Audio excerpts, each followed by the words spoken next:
Vocês lembram disso aqui, gente? Isso aí, ó. Já sair, eu espero.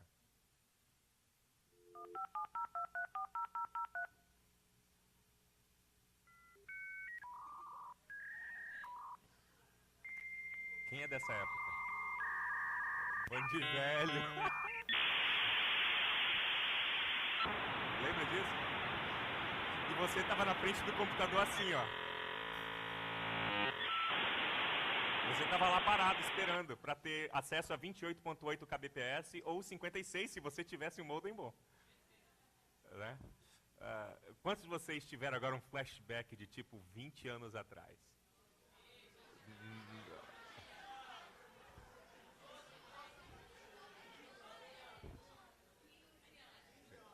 Que é isso, gente? Isso aí faz pelo menos uns 15 anos, tá bom, mas 20 anos atrás já tinha isso aí, cara. Tinha. Que eu com 15 anos eu ficava lá na frente do computador assim, ó. Eu nunca usei muito Mirk. Mas para tentar entrar em alguns BBS, em algumas coisas assim, conseguir entrar em alguns locais que tinham arquivos que eu queria pegar e tal, coisas assim. Essa era a única forma, há um tempo atrás, que nós tínhamos para nos conectar. Hoje em dia, se você colocar isso para alguns caras de 18... Ô Felipe, quantos anos você tem? Quanto? 20. Ele não sabia o que era isso, cara. Por isso que eu estou falando, 20 anos. Você sabia o que era isso, Felipe? Ele não sabia. E olha que ele é nerd. Isso aqui é tão velho que ele não sabia. Mas a única forma de nos conectarmos ao mundo exterior, fora do nosso cubículozinho, era isso aí. Hoje em dia você tem no seu celular acesso pelo menos 10 vezes mais rápido do que nessa época. Na palma da sua mão. Hoje você pode, agora, provavelmente, onde você está, se você tem Vivo, o TIM não funciona aqui dentro, pode esquecer. Mas se você tem Vivo, talvez Claro funciona? Não, só Vivo mesmo? E olhe lá, né? Mas você pode agora receber uma mensagem da próxima decapitação do Estado Islâmico. Sério. Eu, na verdade, quando aconteceu aquela decapitação dos 21 cristãos coptas, cristãos egípcios, eu recebi a notificação por volta da 00:30, eu estava deitado já, assim, fazendo aquele negócio que as esposas e os maridos nunca deveriam fazer, checando o Facebook deitado. Isso é pecado, tá? Pecado mortal, não é nem venial, é mortal, não tem nem perdão. Eu estava lá, e por causa do sangue do cordeiro, eu estou limpo. E eu recebi uma notificação. Aí eu fui ver o que era. Era a CNN, a BBC e uma brasileira, eu não lembro qual foi a brasileira, me dizendo que tinha acontecido a decapitação e o vídeo estava para acesso de qualquer um. Hoje nós temos conexão com o mundo inteiro. Nós podemos receber informações dos nossos amigos que estão presos em Dallas sem conseguir sair, né, Tiago? Por causa da neve. Nós podemos ter notícias do Japão em tempo real. Na verdade, eu poderia agora mesmo estar conectado por FaceTime ou então Skype com qualquer amigo meu que tiver também qualquer acesso de banda larga e conectar com ele do outro lado do mundo, talvez na Arábia Saudita. E com toda essa conexão, a realidade é que hoje nós estamos muito mais separados uns dos outros e desconectados do Criador do que quando estávamos simplesmente com enxadas nas mãos e não tínhamos nenhuma forma de comunicação a não ser a nossa fala. Você já parou para pensar quanto tempo você passa falando com a sua esposa por dia? Quanto tempo você passa olho no olho com ela? Assim, sério mesmo, assim, colado, um olho no olho. E eu quero ver você. Tipo aquele filme Avatar, Eu Te Vejo. Eu quero ver você. Compartilhando realmente. Vocês passam 10 minutos olho no olho? 10? Isso é muito, não é? 10 minutos é muita coisa. Para conversar olho no olho, não estou falando que você vai fazer outras coisas em 10 minutos. Não, isso dura 2 minutos e meio. Tá? Eu estou dizendo os 7 minutos e meio que você está realmente olho no olho conversando e compartilhando. Isso é raríssimo. Nem lá em casa acontece. A gente está sempre muito ocupado. Ocupado com as crianças correndo, ocupado com os nossos afazeres de casa e do trabalho, ocupado com as coisas importantes que o Facebook, o WhatsApp e as outras formas de conectividade nos trazem. A gente está preocupado em saber qual é o próximo aumento que vai acontecer no Brasil, ou da rua que vai acontecer dia 15 e muitos brasileiros vão lá para protestar e vão continuar corruptos da mesma forma, porque nós somos corruptos e se nós não mudarmos não vai mudar nada. Mas nós temos muita coisa importante para fazer, além de simplesmente nos conectar com pessoas e nos conectar com Deus. E esse mês, na verdade até a Páscoa, no mês que em várias tradições cristãs é chamado de Quaresma, aqui na CV a gente não observa a Quaresma, pelo menos não de uma forma coletiva. Existem várias pessoas que sim observam jejuns e reflexões durante esse período de 40 dias entre o Carnaval e a Páscoa, mas coletivamente nós não fazemos nada assim. O que nós faremos durante esses 40 dias ou 6 semanas a começar hoje é que nós refletiremos em aspectos básicos da conectividade com Deus. Porque muitas coisas, infelizmente, hoje ou não são faladas ou são deturpadas pelo evangelho midiático. O evangelho que você ouve no rádio, o evangelho que você ouve na televisão, que você vê na televisão, ou nos grandes locais de grandes aglomerações religiosas. E o que nós gostaríamos de fazer é que nessas próximas semanas, 6 a partir de hoje, nós vamos simplesmente olhar para o que a Bíblia diz. E isso pode nos frustrar, porque talvez depois de hoje e das próximas semanas você descubra que você não nasceu para ser vencedor.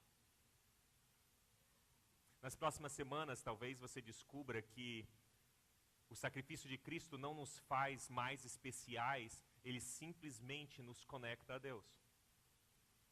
Talvez você saia frustrado daqui ao saber que Deus não chamou você para reinar, mas sim para servir.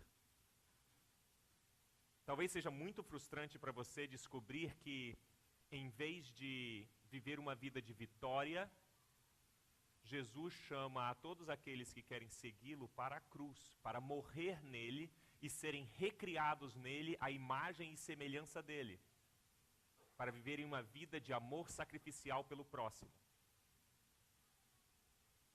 Você tem 2 opções que você pode escolher depois de ouvir o que realmente a Bíblia diz a respeito do Evangelho. Você pode dizer claramente, sabe de uma coisa, vocês são doidos e parabéns para vocês se vocês querem perder a vida de vocês se sacrificando pelos outros que não merecem. Eu tô fora, eu vou ganhar o meu quinhão, eu vou ficar rico e eu vou curtir a vida. E ótimo, é assim que vive praticamente toda a humanidade. Mais da metade dos cristãos vivem assim. Entretanto, o outro lado da moeda que você pode escolher é dizer, sabe de uma coisa? Até hoje eu tenho vivido como um grande palhaço. Eu digo seguir a Cristo, mas eu não quero ir para a cruz. E a partir de hoje eu quero ir para a cruz. A cruz que é o símbolo de amor sacrificial de Cristo que ligou a humanidade a Deus. Porque é por isso que somos chamados de cristãos. Eu espero que você saia daqui hoje em crise. Sim. Em crise com o seu estilo de vida, em crise com a sua conectividade ou não com Deus, em crise com o que Paulo escreveu a respeito da cruz realmente diz. Então comecemos a crise. Eu amo isso. Eu sou talvez o cara mais crisudo nessa sala. Não, Jesus está aqui hoje, não é? Jesus ainda está aí? Ótimo, então somos 2. Lauro está aí? Lá, 3, Érico. Cara, o meu GV só é de crisudo. Só dá doido no meu GV. Mas, vamos começar então a conversar, e nós conversaremos hoje lendo Romanos. Então, se você tem alguma espécie de Bíblia na sua mão, eu queria pedir para o Bruno, você liga um pouco mais a luz na congregação, na plateia, isso aí, que fica mais fácil da gente conversar. E hoje nós vamos conversar a respeito de Romanos, mas antes de entrar especificamente no livro de Romanos, que é na verdade uma carta que Paulo, provavelmente o apóstolo Paulo, São Paulo, como muitas tradições chamam, escreveu para a igreja que se reunia em Roma. Provavelmente várias igrejas domésticas, de pessoas meio que separadas umas das outras em seus pequenos guetos domésticos, e lá eles se reuniam para continuar a ouvir as histórias que os apóstolos falavam a respeito de Jesus, porque eles não tinham acesso a nenhum escrito do Novo Testamento, não existia Novo Testamento. O Novo Testamento foi uma compilação muito posterior. Além disso, alguns deles tinham fragmentos do Antigo Testamento que ou eles surrupiavam de alguma sinagoga, porque era caro ter aquilo em casa, ou eles realmente eram mais ricos e compravam porções do papiro de Isaías, ou dos escritos dos outros profetas, ou talvez até da Torá. Mas o que eles realmente faziam é que eles se juntavam de tempo em tempo e eles recebiam essas cartas de cristãos que estavam vivendo do outro lado do reino romano, do Império Romano, e liam essas cartas uns aos outros, porque assim os apóstolos e os discípulos de Jesus e outros mais instruídos que já estavam caminhando pelo caminho de Cristo há mais tempo, tinham informações que eles não tinham. E assim eles liam provavelmente aquelas cartas e discutiam entre si e diziam como iriam viver então. É baseado nisso que nós vemos em Atos 2, 42 a 47, que eles viviam em comunhão dia a dia, comiam juntos e repartiam todas as coisas, tinham tudo em comum e vendiam as suas propriedades e nada lhes faltava. Essa era a comunidade cristã do século I. Depois que entrou política, depois que entrou poder, depois que entrou Constantino transformando a igreja em algo oficial, institucional, daquele momento em diante foi queda. Até a corrupção total da igreja. E de vez em quando, na história, surgiam grupos subversivos. Grupos que estavam dispostos a morrer, mas não estavam dispostos a se curvarem à instituição. Estavam dispostos a ir para a cruz, serem decapitados, mas não estavam dispostos a negarem o seu Senhor Jesus Cristo. Grupos que estavam dispostos a viver em comunidade e ter tudo em comum. Não, isso não é comunismo. Comunismo é a cada um de acordo com o seu merecimento ou de acordo com a sua necessidade. Ter tudo em comum é mais que comunismo. Ter tudo em comum é, muitas vezes, você passar fome porque alguém mais está passando fome e você tem um pouco de comida e você não divide ao meio, você dá toda a sua comida. É isso que o Evangelho diz. Mas para não termos uma indigestão tão cedo, vamos começar a falar hoje a respeito de como se estabeleceu essa conexão com Deus. Entretanto, eu preciso começar com uma nota negativa. Quantos de vocês nasceram em alguma igreja evangélica? Ou vieram de alguma igreja evangélica? Levanta a mão. Você não precisa ter vergonha, não. Tá? Eu sei que às vezes isso é vergonhoso, e eu sei que é. Eu sei, tem muitos lugares que eu não me apresento como pastor por vergonha alheia. Porque pastor é estelionatário, não é? Procure no seu dicionário, pastor, assim, servo do Senhor, ministro da fé e tudo, e um dos últimos lá é estelionatário. Tá? E essa é a realidade do nosso tempo. Mas se você nasceu em alguma igreja evangélica, provavelmente você ouviu várias versões do Evangelho. Você ouviu várias versões de como você recebe a salvação. Mas a versão mais comum de se ouvir, a mais simples, é o plano de salvação.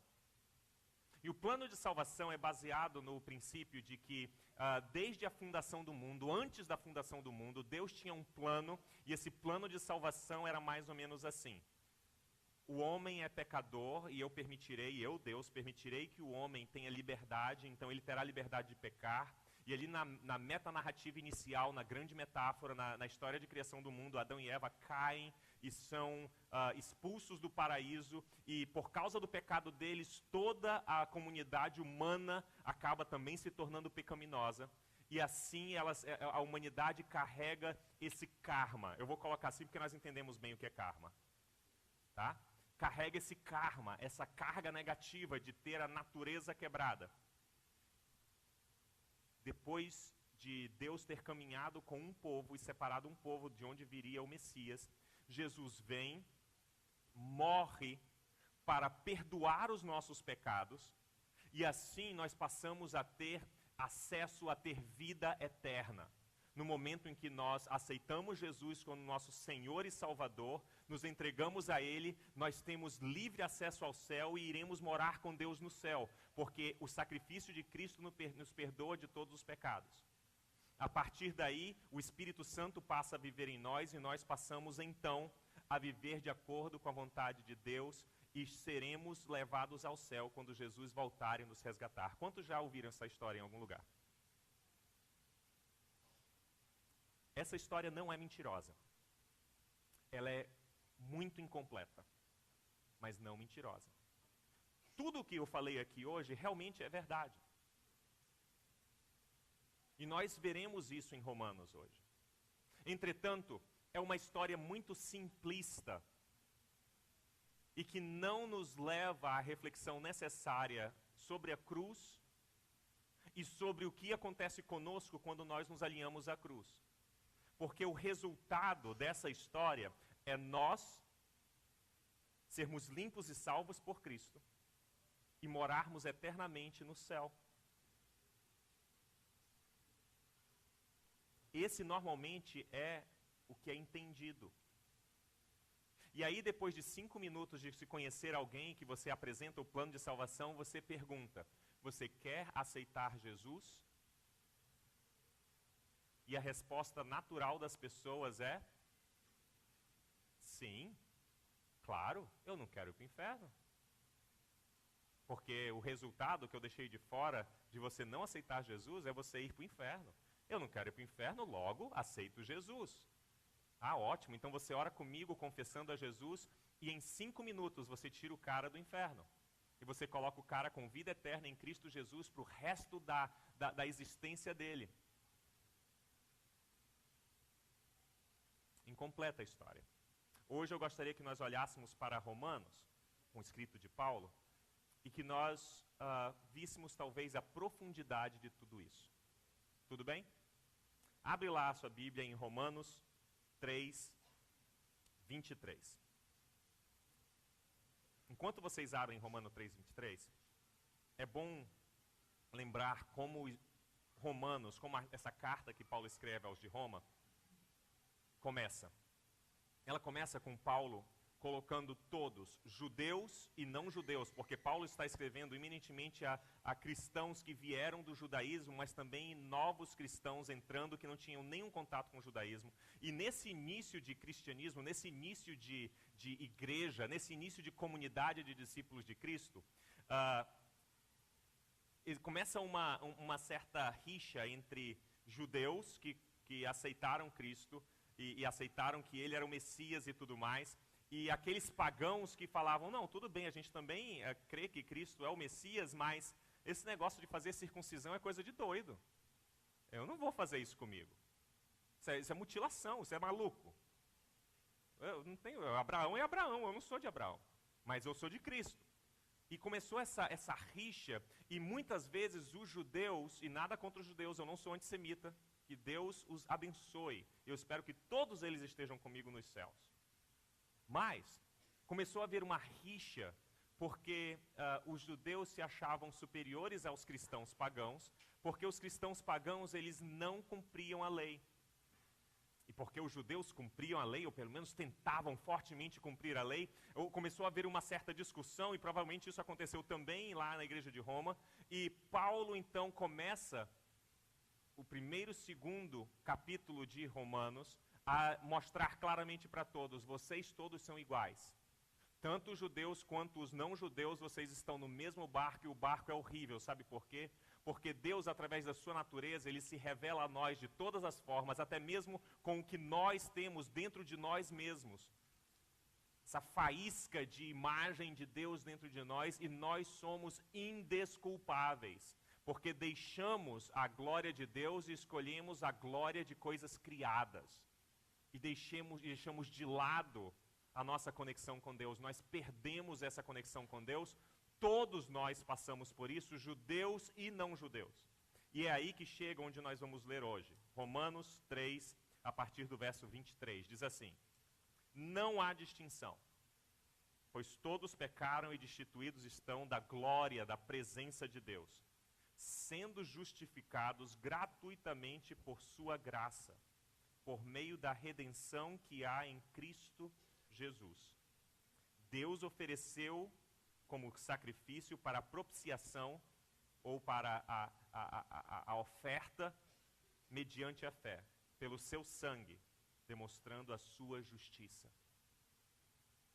Ali na cruz, o que estava acontecendo era Deus oferecendo o único sacrifício para que todos os que estavam completamente desconectados da presença dele tivessem acesso a ele. O que Paulo fala logo depois dos primeiros 2 capítulos, em Romanos 3:23, é: vocês estão todos no mesmo barco. Vocês são todos pecadores e estão distantes da presença de Deus. Tanto judeus, mesmo o povinho escolhido, quanto pagãos, mesmo adorando os seus deuses, vocês todos são quebrados. E é interessante que muitas vezes nós podemos simplificar demais isso aí. Existem várias formas de evangelismo criativo. E algumas são com folhetos, eu não sei qual é a criatividade nisso, mas é possível.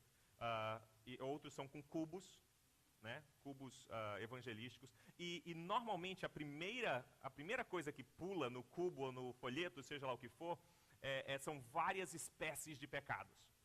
Então aparece lá o sexo, ou aparece assassinato, ou aparece o que mais? Me falem alguns pecados aí que vocês preferem. Hã? Zoofilia? Não. Tá. Fábio, cara. Brincadeira, ele não falou isso não. Idolatria, o que mais? Fala o que você mais gosta de cometer. Adultério? Não. Qual? Prostituição. O que mais? Mentira. Maledicência. Você conhece alguém que faz isso? Você conhece alguém? Não vale cutucar. Tá? Mas, normalmente a primeira página é isso. Tá vendo? Todos vocês são pecadores. Mas isso é uma simplificação muito grande. Porque é possível sim chegar com alguém e dizer assim: você é pecador, você fala mal dos outros. Não falo. Ou, não, mas com certeza você já deu um amasso muito grande em alguém e acabou, sabe? Não, eu sou virgem e nunca tive namorado nenhum. Você já roubou alguma coisa, ou pelo menos pensou em roubar. Eu já pensei, mas eu não roubei, eu não agi. Não, mas você com certeza já dentro do seu coração, lá dentro, você já sentiu alguma, sabe, vontade de fazer algo errado. Cara, não sei. O problema não é necessariamente o que você faz. Porque se o problema fosse o que você fizesse, não são todos que pecaram. Porque, infelizmente, o que não só Romanos, mas o Novo Testamento todo parece deixar claro, é que toda a humanidade é marcada por uma natureza quebrada. Até aquele bebezinho lindo que a gente acabou de dedicar. Agora, isso a gente não gosta de falar na igreja porque não dá ibope, tá?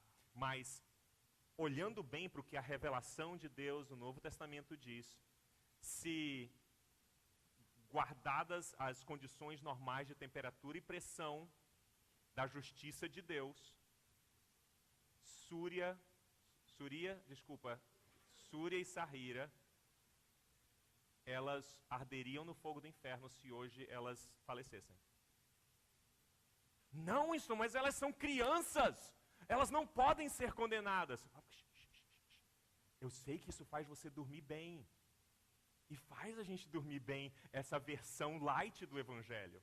Mas a realidade do que está escrito, então arranca algumas páginas que é mais simples. E aí você pode ler uma Bíblia light. Mas o que a revelação realmente diz é que todos pecaram de instituição da glória de Deus. E não somente isso, não é o seu pecado, mas pela tradição judaico-cristã, nós herdamos isso da humanidade toda, porque no início da humanidade nós fomos quebrados. Nós perdemos a comunhão total com Deus.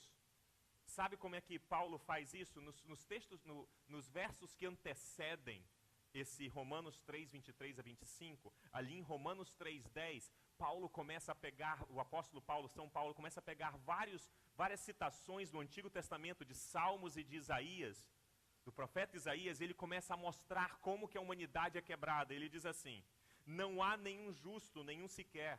Não há ninguém que entenda, ninguém que busque a Deus. Todos se desviaram, tornaram-se juntamente inúteis. Não há ninguém que faça o bem, não há nenhum sequer. Ele continua: a sua garganta é um túmulo aberto, como a língua a enganam. Veneno de víbora está em seus lábios. Sua boca está cheia de maldição e amargura. Seus pés são ágeis para derramar sangue, ruína e desgraça marcam os seus caminhos. E não conhecem o caminho da paz.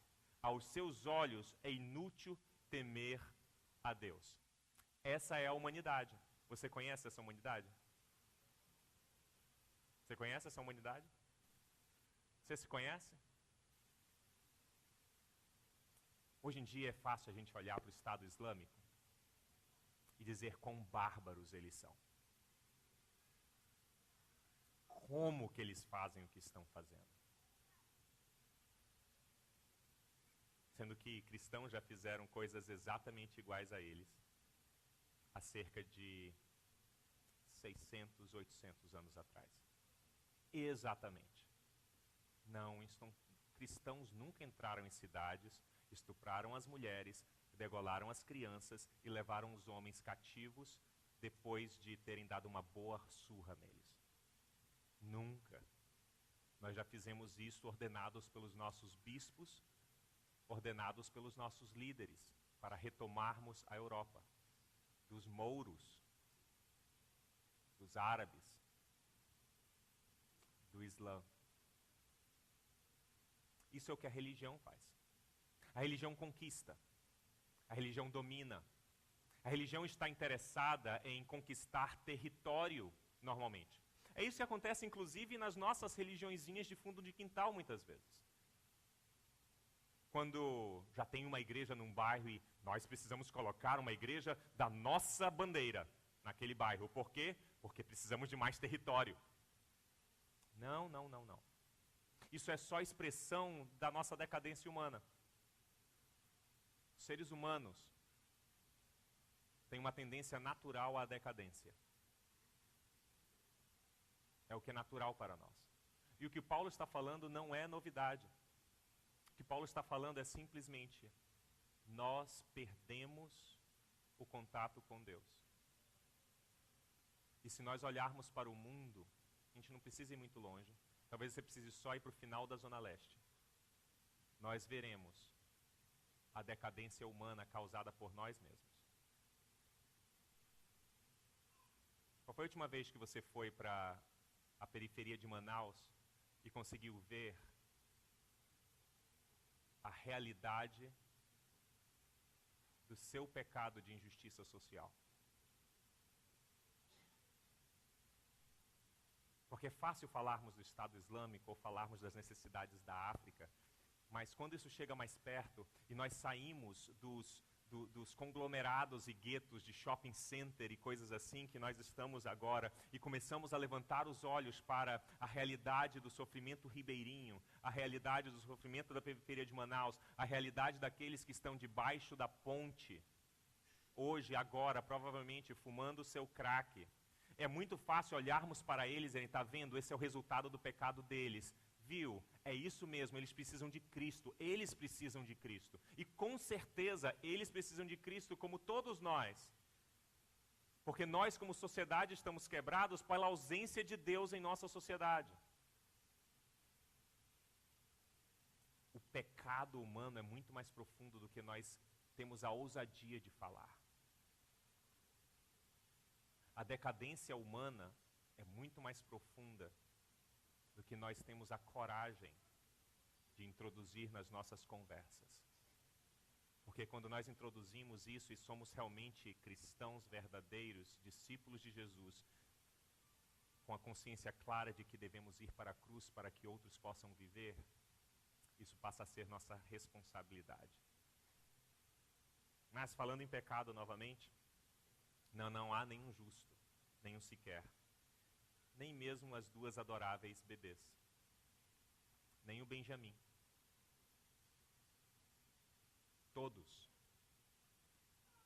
são filhos da perdição. Todos. Sem exceção. Entretanto, é aí que entra o sacrifício de Cristo. Por que Jesus morreu? Já parou para pensar? Às vezes não faz sentido, não é não? Muitas vezes não faz nenhum sentido nós olharmos para uma celebração como a Páscoa e pensarmos, mas, puxa, será que Jesus tinha que morrer? Ele não podia ter simplesmente começado o reino e instituído o reino dele, e assim nós seríamos súditos de Jesus em terra. Existem algumas tradições cristãs que pensam assim, de que em algum momento Jesus virá em terra e inaugurará o seu reino, e aí nós seremos literalmente súditos de Jesus aqui na terra e dominaremos a terra com Jesus. Você precisa ler o Evangelho de novo. Não é esse o reino dele. Mas o sacrifício de Jesus, de acordo com Paulo em Romanos 5, 1 e 2, diz assim: tendo sido, pois, justificados pela fé, temos paz com Deus, por nosso Senhor Jesus Cristo, por meio de quem obtivemos acesso pela fé a essa graça, na qual agora estamos firmes e nos gloriamos na esperança da presença de Deus, da glória de Deus. De fato, no devido tempo, quando ainda éramos fracos, Cristo morreu pelos ímpios. Mas Deus demonstra o seu amor por nós, sendo que Cristo morreu em nosso favor quando ainda éramos pecadores. Se, quando éramos inimigos de Deus, fomos reconciliados com Ele mediante a morte do seu Filho, quanto mais agora, tendo sido reconciliados, seremos salvos por sua vida. Não apenas isso, mas também nos gloriamos em Deus, por meio do nosso Senhor Jesus Cristo, mediante quem recebemos agora reconciliação. Por que Jesus morreu? Jesus morreu para nos reconectar com Deus. A reconexão acontece mais ou menos assim. Por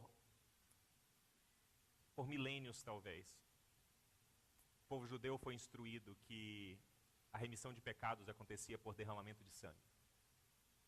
Foi instruído didaticamente, inclusive, se você ler o Antigo Testamento, você verá que antes mesmo da institucionalização do judaísmo, era trazido algum animal e baseado na morte daquele animal e no sacrifício daquele animal, pessoas ofereciam holocaustos e sacrifícios a Deus no afã de serem perdoados e de aplacarem a ira de Deus contra aqueles que pecaram.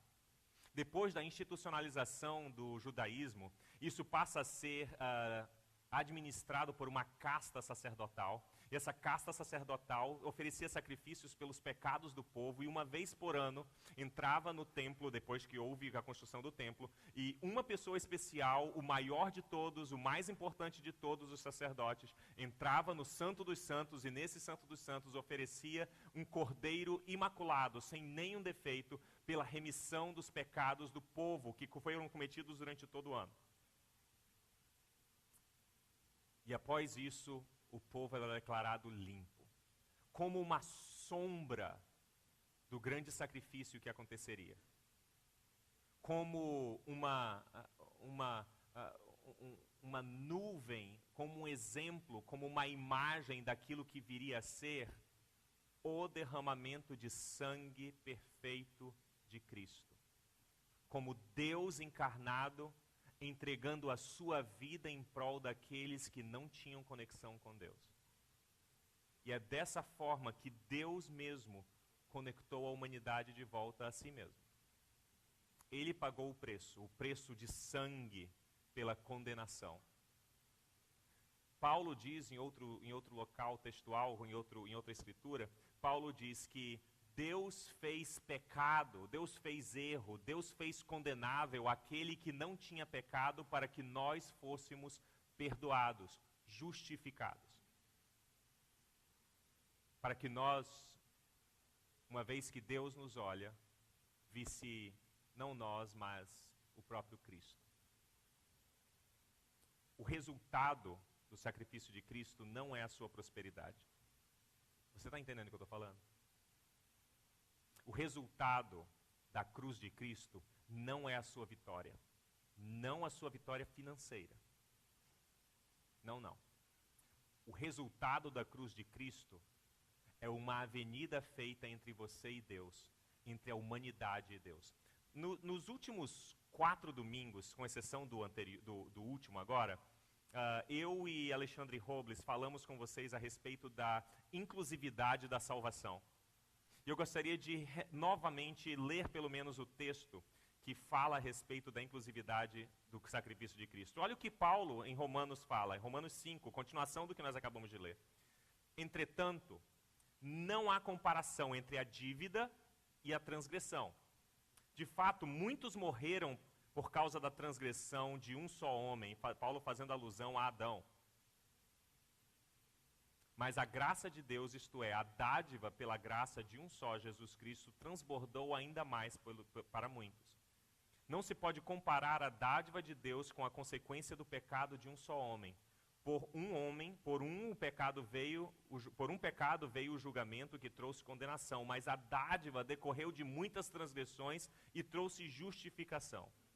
Se pela transgressão de um só a morte reinou por meio dele, muito mais aqueles que recebem de Deus a imensa provisão da graça e a dádiva da justiça reinarão em vida por meio de um único homem, Jesus Cristo.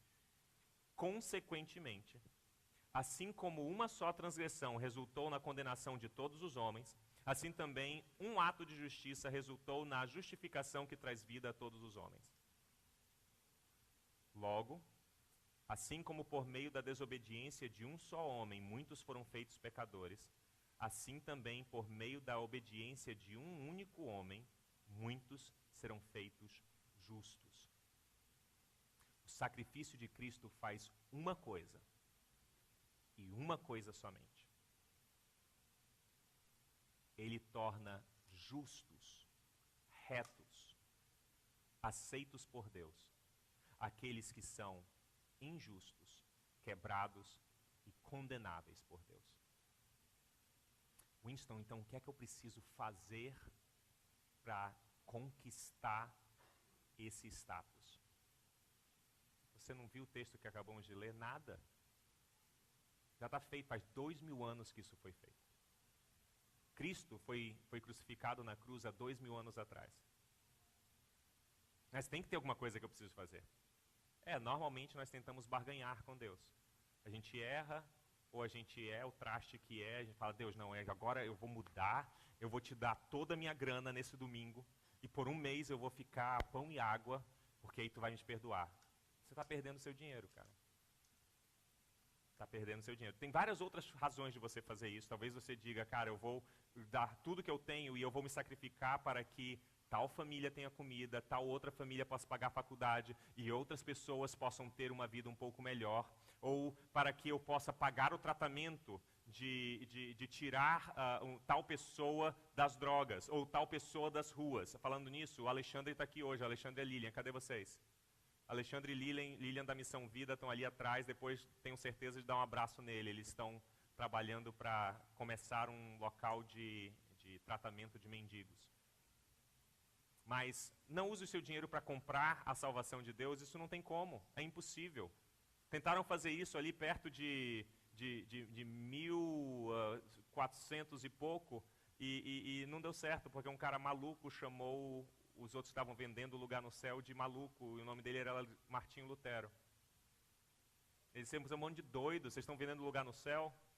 Não tem lugar no céu, nós somos justificados pela graça, o sacrifício de Cristo já aconteceu, Jesus já morreu, o sangue do Cordeiro já foi vertido, o sacrifício perfeito já aconteceu. Logo, você não precisa pagar absolutamente nada, muito menos. Não há nada que você possa fazer. Paulo depois vai dizer que não há nada que possa nos separar do amor de Deus que está em Cristo Jesus, nosso Senhor. Não há altura, nem profundidade, nem largura, nem principados, nem potestades. Você tem medo do demônio? Você tem medo do diabo, do capeta, do capiroto?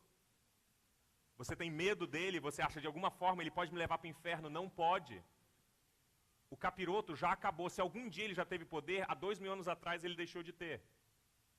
Se algum dia demônios tinham algum poder, eles deixaram de ter há muito tempo atrás. Então para de medo, ele não tem poder de te levar para o inferno. Sabe por quê? Por causa da cruz de Cristo. Porque agora nenhuma condenação há para os que estão em Cristo Jesus, nosso Senhor. Nenhuma. Porque Cristo é o Cordeiro perfeito. O sacrifício dele nos torna quites com Deus. As coisas velhas já passaram, tudo se fez novo no sacrifício de Cristo.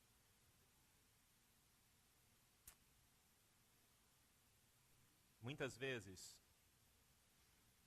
naquele momento clássico de evangelização coletiva, o pastor ou o cara que está falando diz, mas para que você receba essa salvação, você precisa confessar.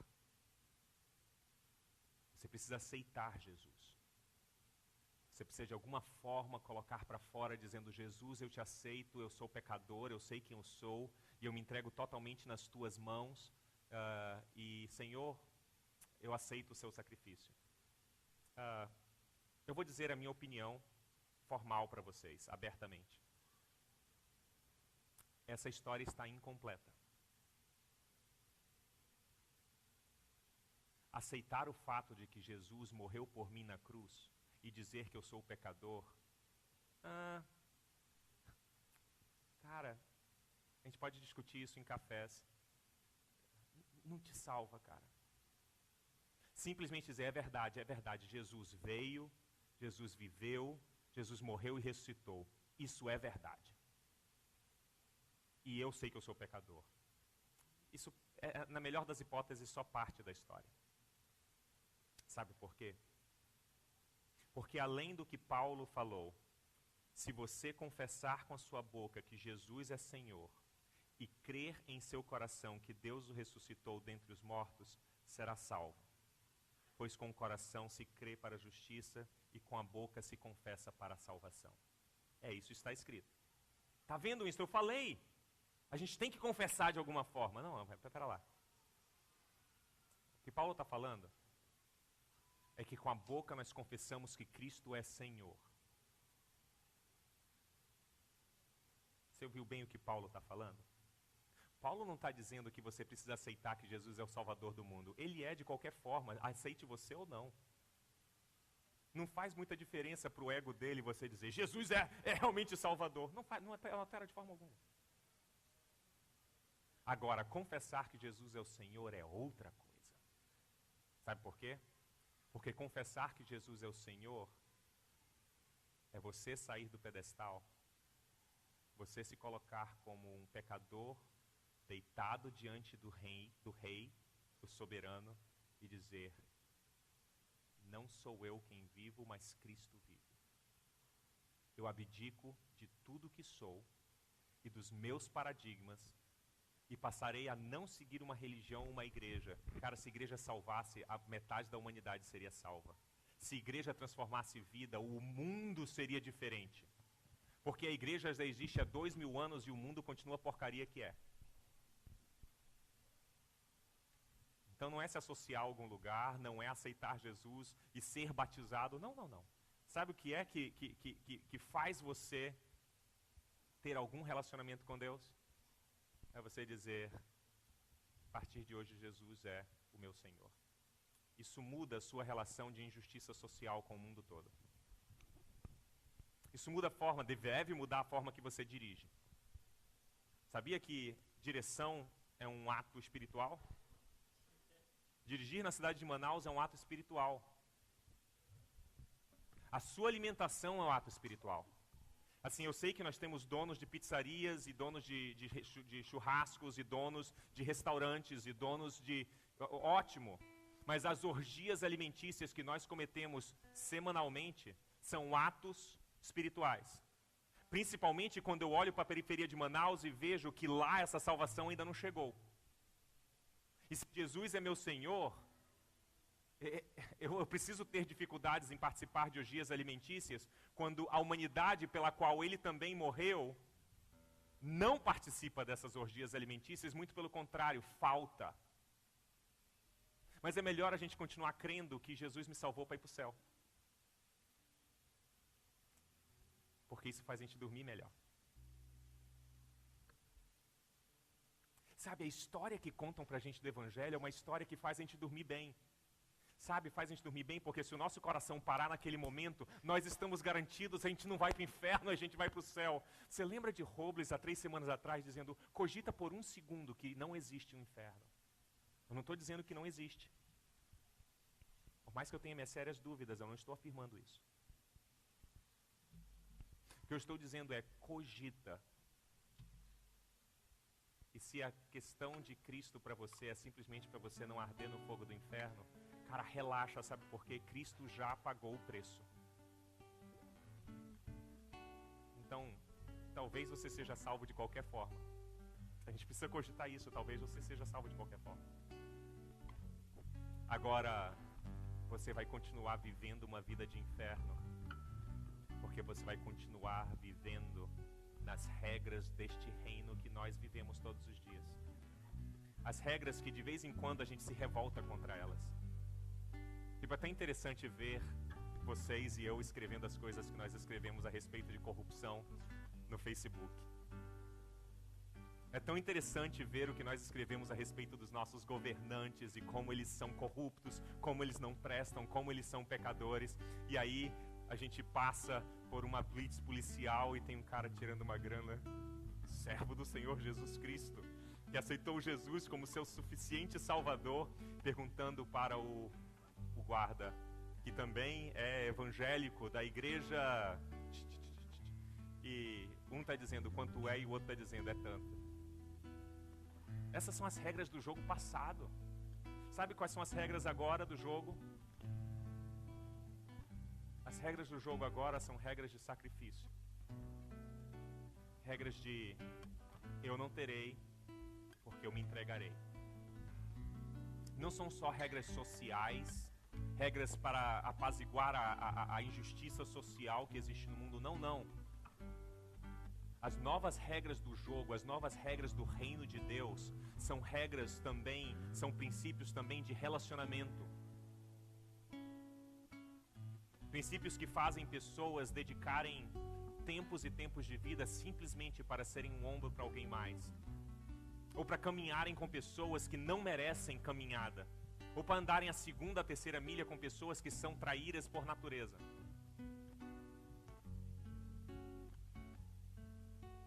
Foi isso que Cristo trouxe. Resta-nos somente uma coisa. E a coisa que nos resta não é aceitar Jesus como Salvador. Não. Assim, de boa, Jesus é Salvador há 2000 anos. Faz 2000 anos que o Cordeiro foi sacrificado. Sim, em inglês a gente fala get over it, tá? Passa disso. Ele já é Salvador. Agora, afirmá-lo como Senhor é fazer o seguinte: vivo não mais eu, mas Cristo vive em mim. Isso precisa mudar como eu penso. É por isso que Paulo fala que é no coração que eu mudo. O coração para a mentalidade hebraica, como Paulo, é onde se tomam as decisões, não são as emoções, não. é onde se tomam as decisões, é onde nós dizemos: eu tenho isso, é minha vida. A minha vida não mais é minha porque eu morri para mim mesmo e agora de hoje em diante vivo não mais eu, mas Cristo vive em mim. É a única resposta viável para a chamada de Cristo de: se alguém quer vir após mim, negue-se a si mesmo, tome sua cruz e siga-me. Faça o que eu estou fazendo. Eu estou indo para a cruz, Cristo diz. Eu estou indo para a cruz para me sacrificar pela humanidade inteira. Eu não vim fundar um reinado. Eu vim me sacrificar, eu vim servir. Eu vim entregar a minha vida para a salvação de muitos. Se você quer vir após mim, tome a sua cruz. Depois de negar-se a si mesmo, porque eu serei o seu Senhor, tome a sua cruz e comece a seguir os meus passos. Agora, a pergunta que eu faço a você, seja você de alguma igreja ou não, creia você em Deus ou não, a chamada de Jesus não é uma chamada de vitória. A chamada de Jesus é uma chamada de sacrifício em prol do outro.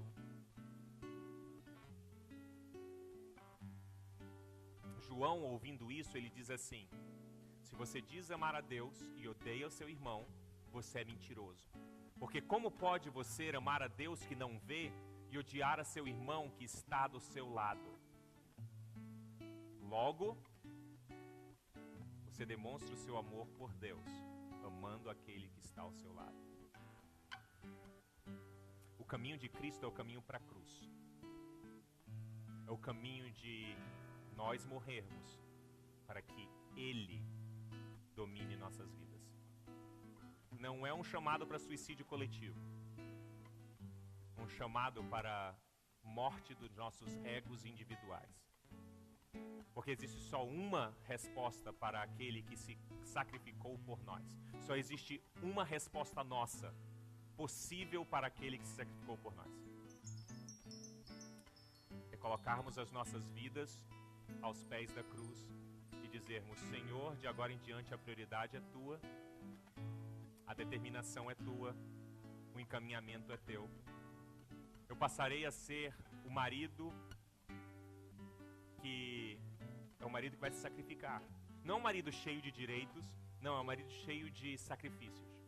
Porque a última vez que eu li Paulo escrevendo a Timóteo, ele diz: e os maridos, amem as suas esposas como Cristo amou a igreja e se sacrificou por ela. Da mesma forma, a esposa não é a esposa que é cheia de direitos, mas é a esposa que se sacrifica pelo esposo. Os pais não são os pais que têm direito de trabalhar e precisam trabalhar. Não, são os pais que se sacrificam pelos filhos, em estarem com os filhos, em levarem os filhos à consciência também de morte própria e de sacrifício por todos, e sacrifício inclusive de colocar Cristo como centro. Essa é a chamada da cruz. Jesus não nos chama para palácios. Jesus nos chama para um local chamado Gólgota.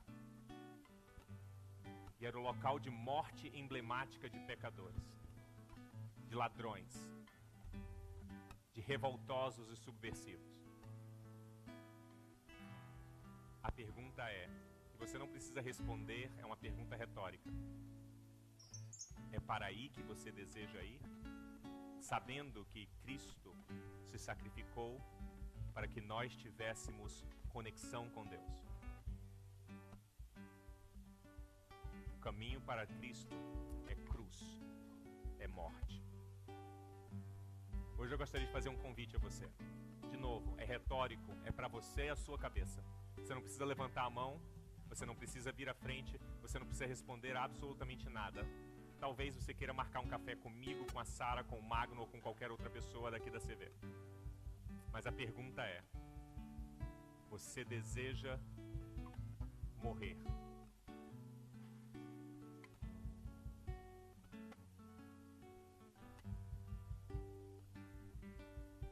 Você deseja deixar aos pés da cruz o seu ego? Você deseja abdicar da vida como você conhece e dizer: Senhor, de agora em diante vivo não mais eu. Não vivem mais as minhas prioridades, os meus planos, as minhas metas para o meu prazer e para o meu crescimento, mas As metas agora serão as metas de Cristo.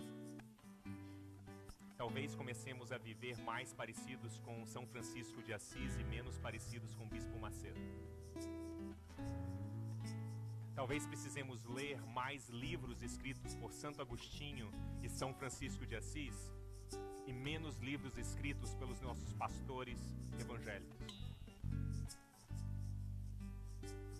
Talvez precisemos ouvir um pouquinho mais do que o Papa São Francisco está falando e um pouquinho menos do que os nossos pastores estão gritando nas televisões. E não, eu não estou tendo uma recaída católica, não. Essas coisas já caíram há muito tempo. O que eu estou dizendo é que o caminho que Cristo nos chama é um caminho de sacrifício. Não é um caminho de vitória. E o resultado desse caminho de sacrifício é uma vida como de Cristo. Porque é baseado no sacrifício de Cristo que Deus o glorifica. E tendo Cristo se sacrificado por nós, hoje nós temos caminho completamente liberado para Deus. Temos conexão total com Ele. Não há nada que possa nos impedir de chegar a Deus. Mas a decisão continua nas nossas mãos de servi-lo como nosso Senhor e entregarmos nossa vida em serviço a Ele, ou continuarmos vivendo para os nossos egos. O caminho de Cristo é o caminho da cruz. Se o seu desejo é viver a cruz, o sacrifício de vida para que outros possam viver, esse é o caminho de Cristo. Seja bem-vindo. Se esse não é o seu desejo, talvez você deseje procurar um caminho de iluminação própria para que você se torne um com o universo. Esse caminho é um caminho talvez que preencha um pouquinho mais você. Mas o caminho de Cristo é um caminho de sacrifício. A música que nós vamos cantar agora é uma música que eu gostaria que nem todos vocês cantassem. Nem balbuciassem a letra. Eu gostaria que fosse silencioso o tempo que nós passarmos juntos agora. A não ser que seja a pura realidade daquilo que você deseja. Porque a música que nós vamos cantar diz mais ou menos assim: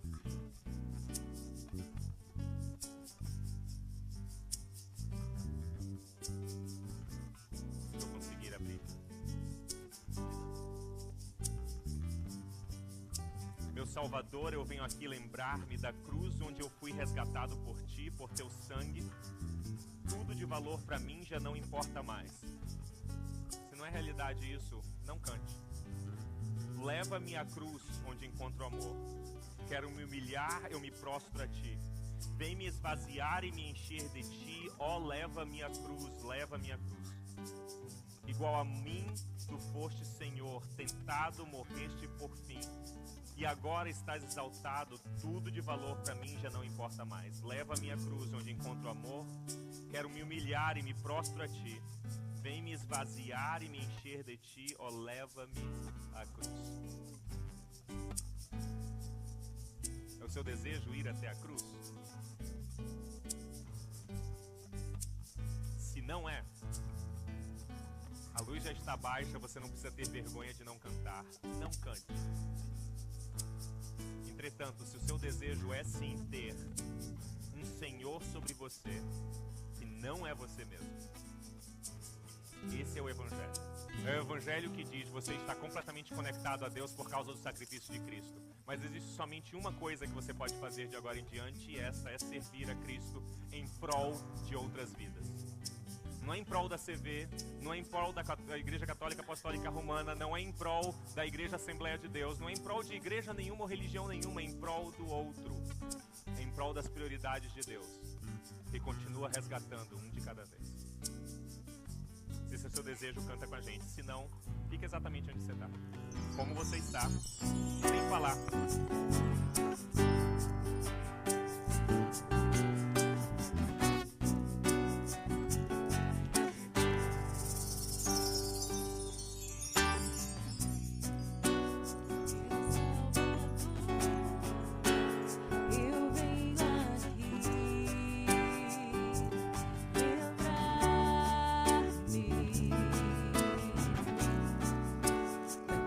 Onde eu fui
morreste, Senhor, tentado,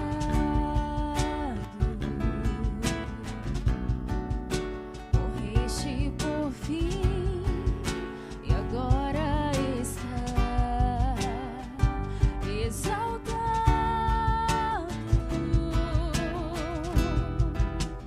Tudo te falou pra mim, já não importa mais.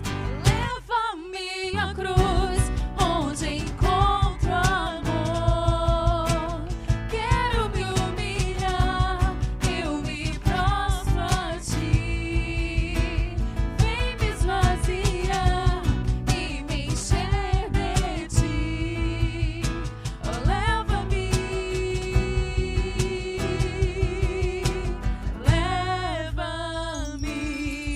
à cruz.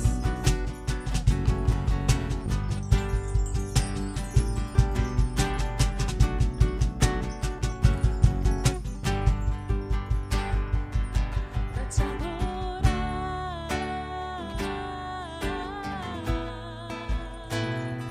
pra te adorar,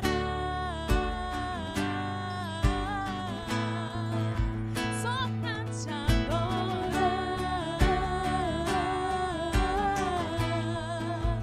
só pra te adorar.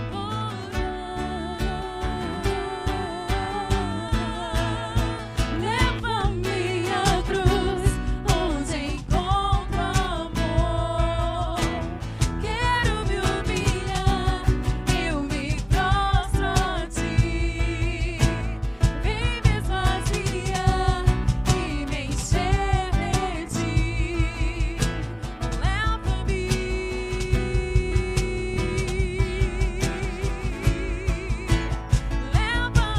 à cruz, onde encontro amor.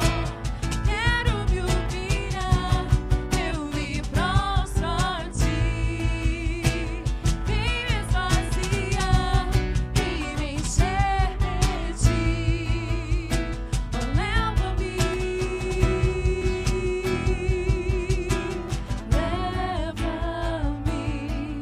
à cruz.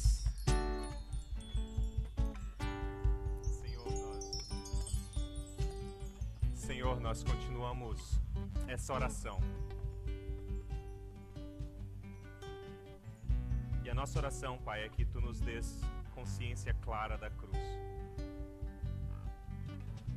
Consciência clara da cruz, da qual devemos ter infinita gratidão, porque ela nos ligou a Ti.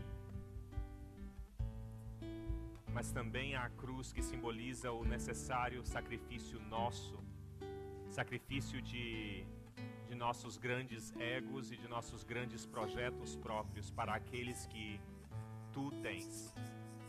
Projeto de redenção e de reconciliação da humanidade contigo. Nós te pedimos que Tu faças de nós instrumentos Teus na transformação desse mundo. E que assim não somente nós vivamos a esperança de vida eterna a começar hoje, mas que a humanidade possa vislumbrar uma vida sem injustiças, sem dores, sem lágrimas, a partir do nosso procedimento. Dá-nos plena consciência do sacrifício de Cristo por nós. Dá-nos a alegria de sabermos que por causa do sacrifício deles somos justificados e nada pode nos separar do amor de Deus que está em Cristo Jesus, nosso Senhor. Mas no outro lado da moeda, Senhor, dá-nos a consciência de responsabilidade sacrificial que temos por ver tantos perdidos, tantos ainda inertes frente à injustiça do mundo. Senhor, nós dependemos totalmente do Teu Filho Jesus Cristo para conseguirmos operar neste mundo, para conseguirmos transitar por ele, para conseguirmos sim carregar nossa cruz e nos sacrificarmos diariamente pelo nosso próximo. Portanto, nós pedimos que a através do Teu Espírito Santo, nós tenhamos a plena consciência e energia necessária para podermos nos sacrificar por aqueles que estão ao nosso redor. Obrigado pela salvação em Jesus Cristo. Gratos como somos, nós oramos no nome dele. Amém. Semana que vem nós continuaremos a falar a respeito da salvação em Cristo e do Senhor que Ele é em nossas vidas, mas com relação às consequências disso para as nossas vidas. Se você não desejar vir semana que vem, existem vários clubes e existem várias igrejas que você pode ir. Eu recomendo que você vá. Na semana que vem você será instado a mudar o seu estilo de vida se você deseja seguir a Cristo. Você não precisa fazer isso, você não precisa estar aqui semana que vem. Você pode e talvez deva ir para Iranduba, Careiro, Manacapuru, Novo Airão. Porque uma vez sabendo do que são as consequências de entregarmos nossas vidas na cruz, é um pouco de hipocrisia nós continuarmos vivendo como muitas vezes vivemos. Portanto, eu recomendo que talvez você não queira vir, mas se você assim desejar, será um prazer tê-lo conosco. Deus abençoe vocês e até semana que vem.